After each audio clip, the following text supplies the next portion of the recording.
My name is Don Rogers. We're doing a thing for the Tualatin Valley Historical Society on the rock and roll heritage of Tualatin, Wilsonville, Lake Oswego, and Pack Lake, Oregon, too. I was a stringer for some music magazines, so I have a little bit of history. But the more important part is I grew up going to all the dances that I could go to. You name the place in Portland or the Salem Armory, I was there. I was lucky enough one night in 1966 to be a roadie for Don and the Good Times. We went around the building and there they were. We got there early. They were smoking and I said, "Hey, you want in?" We said, "Yes, we do." They said, "Grab some equipment, you're our roadies." So that is as close as I got probably to being a rock and roll star, carrying their equipment. Also, I was lucky enough to one time I sat in with John Duvall of the Tikis and Fabulons and walked out of it at the age of 15, 3 feet off the air, because here was a guy that was recording for Tower Records. Oh my God. So anyway, we're going to give you a little history of Louie Louie, the Kingsmen, and Sunn amps to start off. Anybody never heard Louie Louie? Oh my God, if you haven't heard it, you are know there. Okay. Back in the day, Len Easton, Jack Ely, and Mike Mitchell formed the Kingsmen in 1957. They were in middle school, and they were basically a group that was doing folk and calypso. They wanted to do that. At first, by the time they had graduated from up to high school, the band had gone electric. And they were playing rhythm and blues and rock and roll. Now the Kingsmen basically were a blue-eyed R&B band. If you listen to their first albums, it's all R&B. It's all there. They added Don Gallucci, who played their organ. He had a Hammond. And Bob Norby on bass. Bob lived over in Milwaukee. I ran into him at yard sales all the time. The group played local dances, fairs, and anywhere people would listen. Anywhere. I mean, they'd play anything. Eventually, they made a deal with a supermarket brokerage firm for the use of a VW van. Because anybody ever try to pick up a Hammond organ? Try putting that in your car. You know, it doesn't work.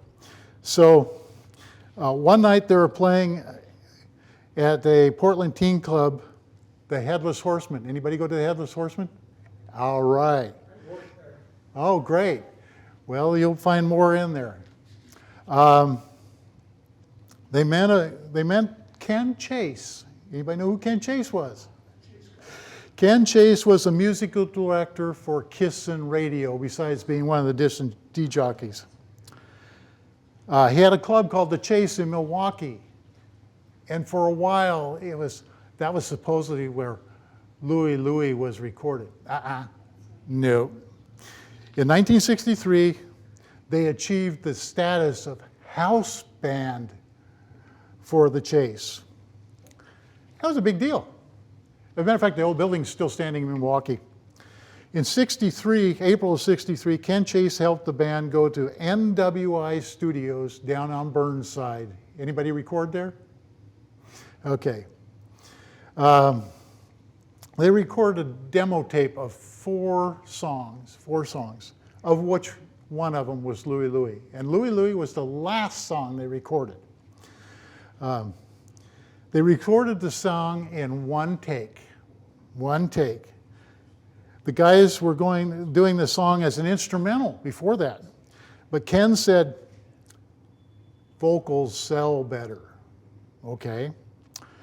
So Jack Ely volunteered to sing. They put him in the center, and they built all the instruments around him, and they hung a microphone down. and that's how they recorded the song. It's really bad way to record a song.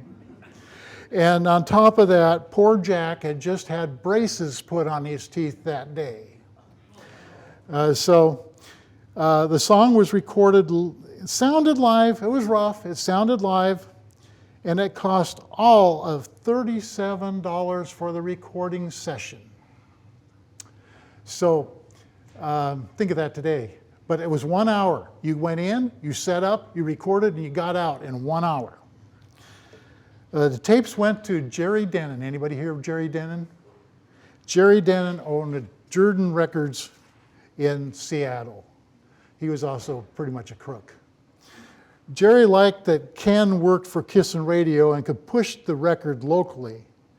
After the song started getting airplay in the Pacific Northwest, Jerry started sending promos to radio stations across the country, which is great because that Louie Louie wasn't even supposed to be pressed that way. It was just for the guys to hear what this band sounded like. But they started getting airplay on Kissin' Radio and other Northwest radio stations, and they were moving up the charts. The band started getting more gigs, but there was some problems. If anybody played in a band, you know that there's always some problems. And the problem was that Jack and Bob wanted to be more of an instrumental group. In the late 50s, instrumental groups were big. And Lynn, Mike, and Don wanted to do more vocals. And so there was a separation. Jack and Bob quit the band. And they added a new drummer just a little bit later, Dick Peterson, and a new bass player, Norm Sunholm. So here we go. A few months later, Barry Curtis joined on the keyboards because Don Gallucci was still in high school and couldn't do major tours. But in late '64, Don started his own band, Don and the Good Times, and they would be the number 3 act in Oregon, behind the Kingsmen and the Raiders. In September, the song Louie Louie was running out of steam in the Pacific Northwest. It had kind of gone. Most of the copies up here were sold on the Jordan label. If you find one that's a really early copy. But the R&B stations in the Northeast now had promo copies, and were starting to play them. One of the DJs, Arnie Woo Woo Ginsberg, this is a radio guy, at WMEX in Boston, started getting requests all day long for that song. Arnie's show reached up and down the eastern seaboard. I mean, you could hear it in Florida on bounces. Woo Woo called Jordan Records and asked, when is that record going to be released in Boston? Well, people were making inquiries on where to buy the single. He called up Denon, and Denon told him, Juan Scepter is going to release this nationally. Ginsberg called his friend, Martin Schlechter, at Wand Records, and he told Martin the record was hot and what Denon had said. Marvin really didn't have any idea what song it was. But he said, keep the fires burning. And he found the promo, which had simply been tossed in a pile of other records that Juan had got. And nobody really cared that much for it. It just seemed to be rough cut. But since it was popular, Juan called Denon and got a deal to start pressing it. Less than a week later, Louie Louie hit the back east and Midwest record stores. And it started flying off the shelves. Because the song was so rough and somewhat garbled, people started making up their own lyrics. Oh boy! Some of them thought the lyrics was maybe a little off, a little blue. and it got banned in a couple of cities, and it got banned in the couple of states. And pretty soon the boys had the FBI knocking on their door, and Congress called them in and said, hey, what are these words? We've got all these different things, and I've got a copy of the inquiry with all the redacted things, and it's about that thick. Everything is black-lined. The final finding was unintelligible. But at the same time, it was being sold. My God, the people would come to their concerts and dances and would pull out pieces of paper when they're playing their biggest song, and it's trying to figure out what the lyrics were. It entered the national charts, and by January, it was #1 in the nation. #1. The song sold 10 million copies. It was #1 on the R&B charts. It was #1 on the Cashbox charts, and number two on Billboard. You know what beat it out for #1? The Singing Nun. Okay.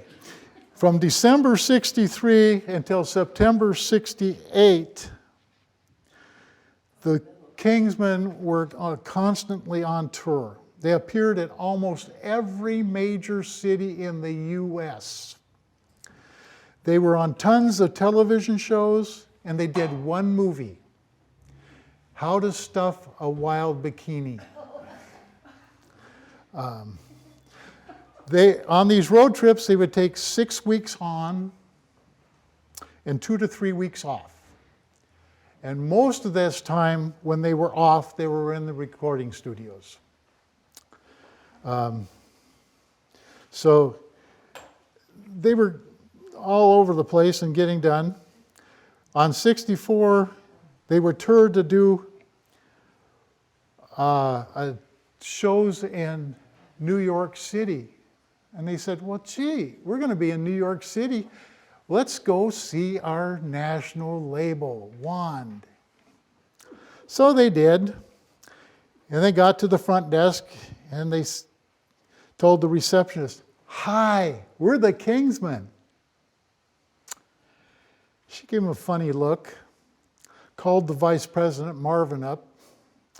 He came out to the front office, and he took one look, and he says, you're white. And the boys said, yes. So he took them in to see and greet Florence Ginsburg, who owned the company. They went into her office, and Marvin waved his hands at the boys, and he said, I would like you to meet the Kingsmen. Florence was shocked to realize that the R&B sounding band that Wand had signed were white teens, and that's a first for their black label. So, one of the first controversies. During their 4 years with Wand and Scepter, everybody thinks Kingsmen, a lot of people think, oh, well, they just had 1 or 2 hits. They charted 14 singles on the pop charts. They charted 6 singles on the R&B charts. They crossed over. And they put out 6 albums. And the Kingsmen live album, which, by the way, was not live, they tried to record it live at the Chase. They put the tracks down and put crowd noise over the top. The live album was on the charts for 131 weeks, over 2.5 years. Even the Beatles would settle for that. Okay. At the same time, the Kingsmen were doing their first national tours, 63, 64. Norm did not like the response he was getting from his amp.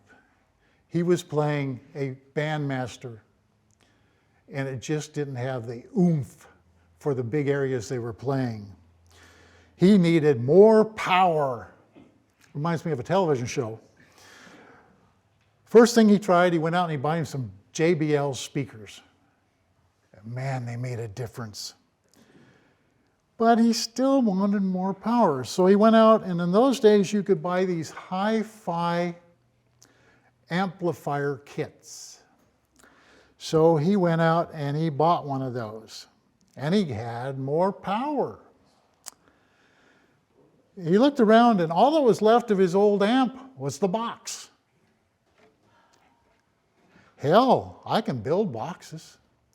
So Norm, who had been working part-time at Burke Aaron's Music Company in Taggart, made a deal with the owner to build and sell amps through the store. Norm would buy the wood and the coverings and buy Dynakit hi-fi amplifiers and put it together. These amps were called BAMCOs, B-A-M-C-O, Burke Aaron's Music Company, and they were the precursors to Sunn. And they are very rare, very rare. In '65, Norm and his brother Conrad decided to go national